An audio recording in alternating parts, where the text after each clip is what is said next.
And we're back once again, only on After Hours here, only on the After Hours YouTube channel. Now, joining us here, we have one of the rising newcomers in the business. Everybody who has seen her loves her. She's on Skeet, she's on MILF, and well, she's playing to kick things up in her first full year coming up now in the business.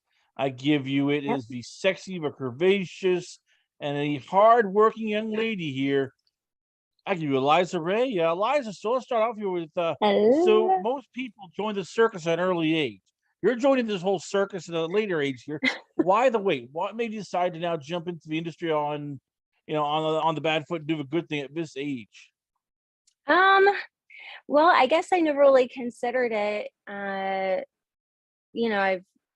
been told, I do things like a porn star and I like watching it and I have people that are my favorites. But I started doing hair and makeup for Black Ambush. And I was just kind of chatting with them and it put the bug in my ear, like, oh, maybe it's not like, I always thought like, oh, I'm too old, or, I've got kids and all of that. But my kids know I'm kind of a free spirit. So if they find out, they probably will not be surprised about it. So I was just like, okay, you know what? Let me see. And I just started networking and kind of just started taking off from there. So let's talk your first scene. You're on Okay. set. You're getting ready to do a bad thing, and all of a sudden, like, you start realizing, oh crap, there's more people here than I expected. Oh crap, there's actually videos here. People are gonna be recording this, and oh crap, Mr. Johnson, the neighborhood watch is gonna be seeing this. Next thing you know, I can't go to the grocery store without people peeping on me. I don't know if I should do this. I need a shot. Give me a shot. Lots and lots of shots.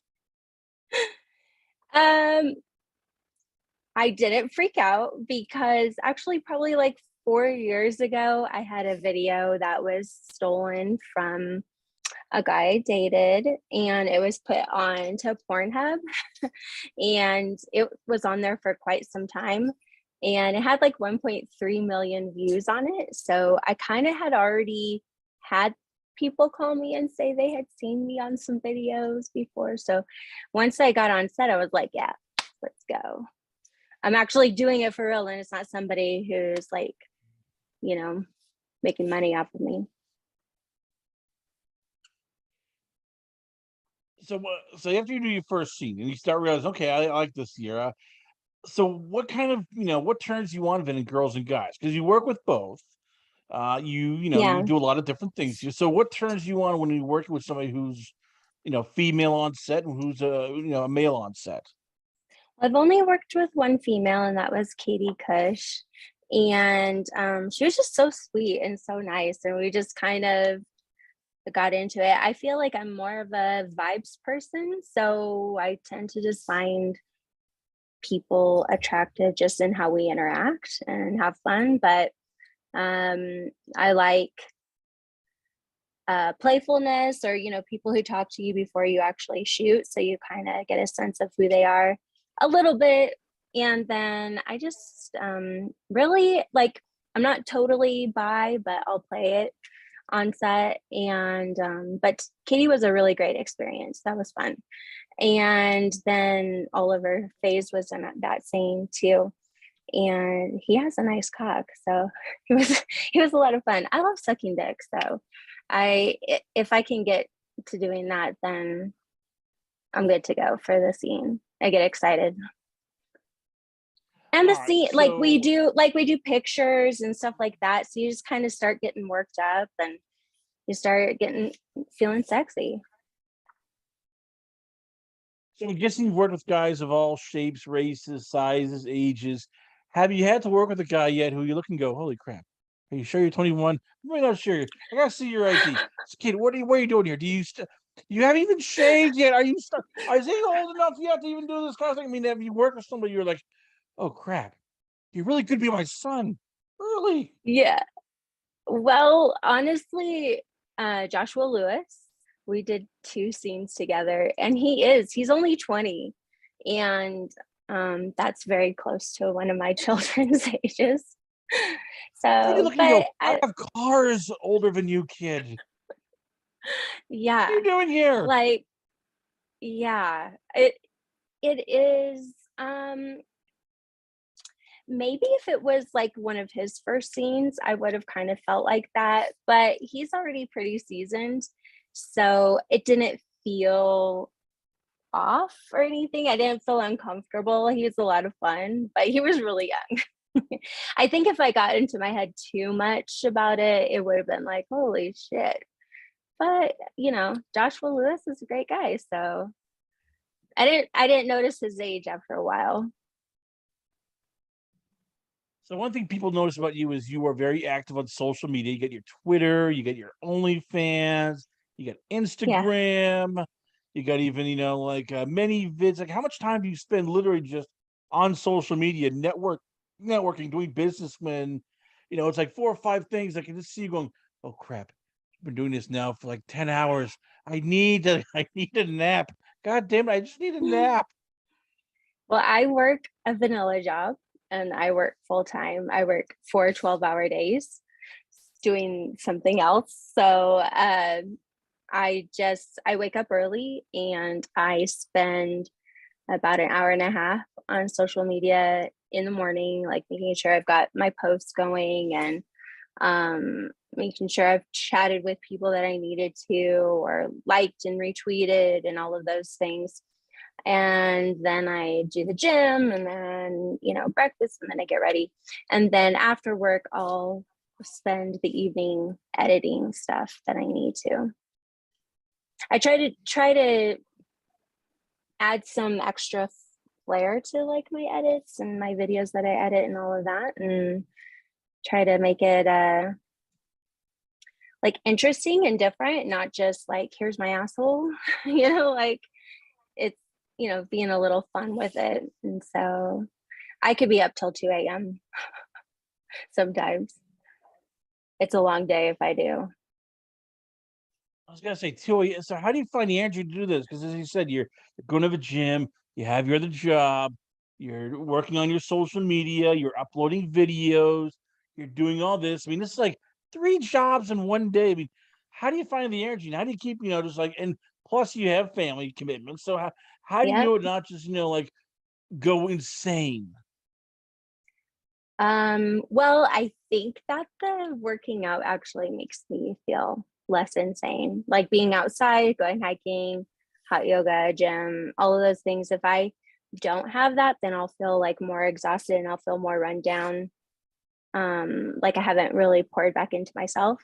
And so if I'm not meditating daily or, things like that, then it'll take its toll. But it's my hard yes. I never, well, I shouldn't say never, but I try not to skip those things because it really does make a difference on my energy. And I gave up coffee and caffeine altogether in February. So have to keep trucking along with B12 energy. So here's the bigger question: how do you find time to do the many vids stuff? Because that's your own baby. That's like your own stuff you're working on there. And how tough is it finding people to shoot with, scheduling all this, making sure everybody, can do it when the industry. Everybody says, oh yeah, we'll be here Yeah. on time. It's like 2 hours later. We're on time.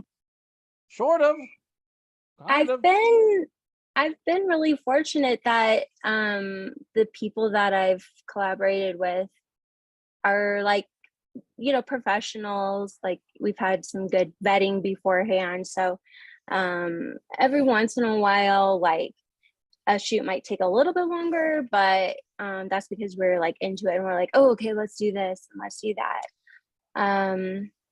But I don't shoot like every week. I probably shoot out of a 2 week period out of 1 month, and then I don't always upload or edit the videos right away. Like I still have some things from December that I need to get uploaded. But if I can upload like 2 videos onto MIDI vids a month, I think that's okay. It'd probably be better if it was more. So give me some of the people that like. So how do you vet somebody? Like, do you just go on set? Do you shoot with them first and then work on it? I mean, When you, for Well, you, how do you like figure it out? Twitter. It really helps me see like who they've been working with, the kind of tweets, like the tone in their tweets, how they talk about their co collaborators. Not really about the numbers, like how many followers they have, but more so does if all their feed is just like retweets of somebody else, it's harder to see what they're doing. But if I can see snippets of their videos and kind of see how the look of their edits and stuff like that is, and see if it works with mine, and then kind of reaching out and chatting and stuff like that, then yeah, I've been fortunate. Like I feel like pretty much everybody that I've collaborated with has been a good shoot. It was fun. So give me like a scene where it went better than you expected. I mean, because as you said, you have expectations. Sometimes you're like, okay, this will be pretty good. Sometimes like, it might be okay. Give me an example of like when you just it was better than what you expect. Like all of a Um, sudden, you guys just click, and you're like, crap, we have a connection here. yeah, I would say the two that I really like, it's just easy to shoot with. Like it's there's not a lot of need to lead up to the shoot and all of that is Rico Blaze and Scotty P. Um, yeah, we just hit it off right away. So I shoot with them most regularly. But Rico's also in the same state as I am. So um, it's easier to connect with him. Like I'm not in Vegas or LA or Miami.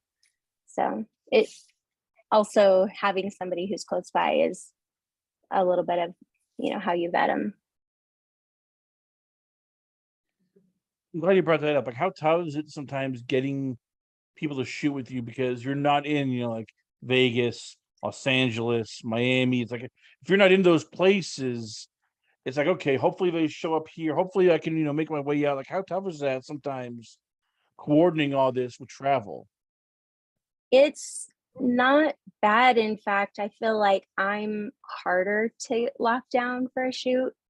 I feel like so many guys are wanting to collab, and I don't mean that in like a braggy way or anything, but like there's a lot of people that I have on the to-do list, and I just have to coordinate the time because I do have, so much else going on in my personal life. So I try to set aside, like one trip to Vegas and one trip to LA where I can be like, okay, let's collaborate. And I'll get them scheduled in and do a couple scenes a day, and then have like 6 or 7 videos to edit. So how big are for you like Exxoticas, AVNs, all that? Because that's where it's like, okay, it's a one-stop shop. You can, oh, this person can be this, and this. Okay, I'm gonna show up, I'll be ready. I can just, walk the floor, do some meet and greets, meet people, the talent, and go, all right, I'm ready. Like, how big Yeah. of a convention in terms of just shooting with multiple people? Well, I think that it would be great. I haven't gone to one yet. Like, so I just started in September, and I haven't been able to transition to having this more of my full-time job, although that is the goal. So I hope that the AVNs will be a good place for me to go. The Exxoticas have been a little far away, so I can't just like hop on over easily. So now I'd like to do the, nope, sorry, I have puppies. So I think the AVNs is where it's at. I know Mandigo Club, they already have a mansion set up there, so I'm going to be shooting with them. And the collaboration parts are going to be best. Like, So I'm glad you brought that up because you said the Exoticas are too far away. So for you, like, let's say you want to go to Exotica, Florida, or Exotica, New Jersey, or DC. Like for you, how tough is that? Like getting, funding, getting travel, getting hotel and all that, and going, okay, I'm doing this without knowing I'll get paid? Um, yeah, so I run a business already. Um, and so I know that you have to invest, you have to spend money to earn money. And so um I hold on just a second. I'm so sorry. Is there a way that we I can get what you're pause saying. it? So yeah, you invest, you know how to spend, but for you, I Yeah, mean, like, so I'm guessing there's a budget where you go, okay, I'm not gonna spend this much. And for if you like, where I'm guessing where you're in probably the western, sort of mountain, time for you. It's like, okay, Vegas, I can drive there. California, I can drive there. right, You don't have to worry about, you know, right. airfare, Yeah, luggage, yeah. and So luggage it charges, all is that. easier. Yeah, especially, well, I mean, now with the gas prices going up, it's a little harder, but I also have a lot of friends in Vegas. So I end up, just hanging out with, some people, or they'll let me even shoot at their place. And so I really do it kind of on a budget. It is a bit of an investment, but it's easy enough to kind of finagle it, because I know in the end, like the video that I'm going to shoot with them is going to make a lot of money. Right. We do all this here. How tough is it right now with sort of the war on porn in terms of you have Twitter shutting you down at times. You got Instagram, going ballistic sometimes, shutting people down. I mean, for you, as you said, you're a businesswoman, so the internet's big for you. How do you, plan for like going, okay, I'm gonna have it. I gotta be one step ahead so that if my Twitter gets shut down, I still have my Instagram. If my Instagram gets shut down, I have this. Or if both get shut down, I still have this, and this, so I can, talk to my Yeah. fans. Um, yeah, you got to have the backups. You got to make sure you're getting numbers of people instead of just, that you want to collaborate with. Instead of just like messaging them on Twitter or Instagram, just in case. I had my Twitter shut down once last year and I rebuilt it. So it was a pain and I don't ever want to do it again. So I try very hard not to. Well, I mean, they're pretty simple. You can post anything except for in the banner, in the header. Um, but yeah, I mean, it isn't very fair, I think, because there's a lot of celebrities who will show the most and they can post it on Instagram and we can't. But it is the nature of the business. So you just got to make sure you keep the connections and keep all your fans knowing, okay, this is where you can find me. Hopefully they're on my OnlyFans so they can, stay in contact. Um, yeah, it is a bit of a juggling act, but it's okay. I'm not bitter about it. It's just the nature of the beast. You mentioned before you have a wish list of people. And I know that you said you're not full buy, but there are people, women who catch your eyes. So give me some people on your wish list, guys and girls. You're going, I really want to shoot with this person. I don't know, but they just tickle my Um, fancy. They look pretty hot. I want to shoot with this guy, this girl. Hell, damn it! Let's do a three-way here, girl, guy. I can have my ice cream and have my dinner at the same time. yeah, I really love Go Fuck. I think she's got great energy and she's gorgeous. And I think Carmela Clutch would be also a great collab there. And gosh, there's so many guys. I haven't done enough. I haven't had enough penises. Uh, I think that they're like who? Oh, Isaiah Maxwell. That would be really great. I actually met him on Black Ambush set when I was doing makeup, and he was super cool. Who else? Oh my gosh, you're really putting me on the spot. There's so many All right, so people. there's a lot of guys. There's some women Yeah. here.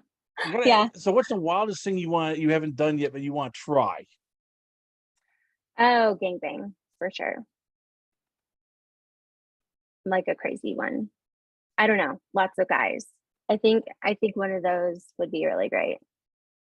Or like, a group sex massive orgy one. I like the group sex stuff.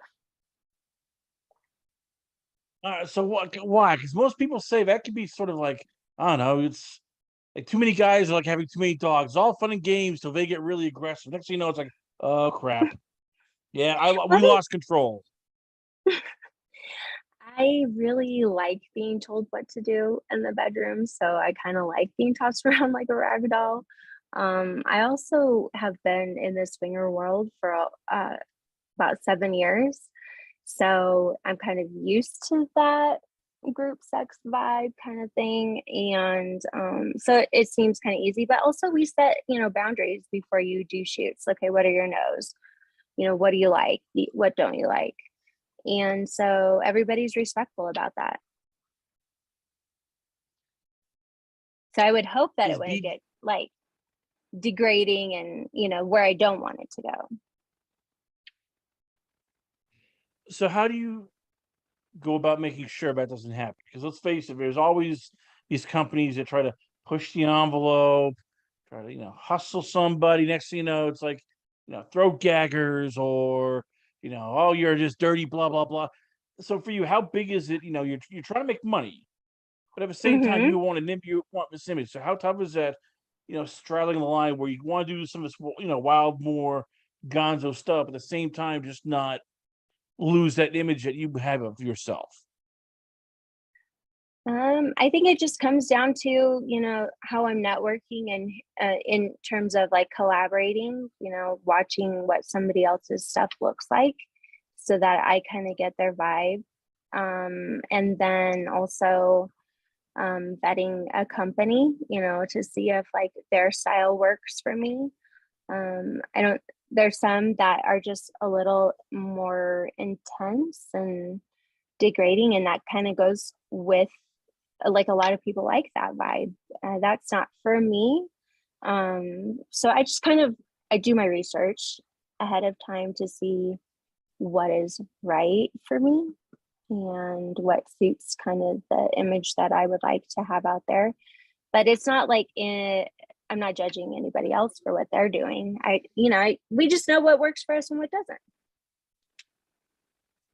But I haven't So run into that. I mean, I'm a newbie, so I don't know. I might have a moment where I'm gonna have to be like, "Hey, I'm uncomfortable with this."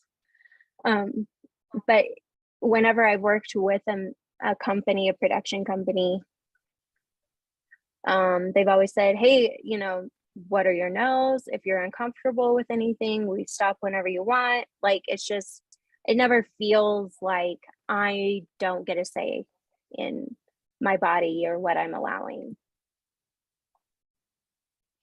last question for let you go. How tough is it finding sometimes just normal friends, regular friends, even born friends who understand that I can't answer your calls all the time. I can't do this. I can't do that. Hey, I got kids. Hey, I got a job. Hey, I'm doing this. I can't just go do. Oh yeah, hang out. Let's have dinner. No, I'm editing here. No, hey, let's go out for the weekend. No, I'm busy with shoots. Hey, can we have breakfast? No, I've got to take care of family stuff here.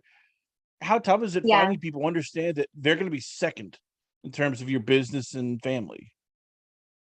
I feel like I've always been like that anyway. Like I've been really busy with my own personal business, vanilla stuff, and with my kids and stuff. So I feel very fortunate that the friendships that I have are people who are cool with me, maybe not responding to a text until I have the emotional energy to, or if I just randomly say, "Hey, I'm going for a hike. Do you want to join me?" But I don't really have a lot of people who get upset about it because they're usually pretty busy with their own lives too. So, that's like adulting. Adulting is like, "Hey, let's hang out," and then it doesn't happen for 5 months.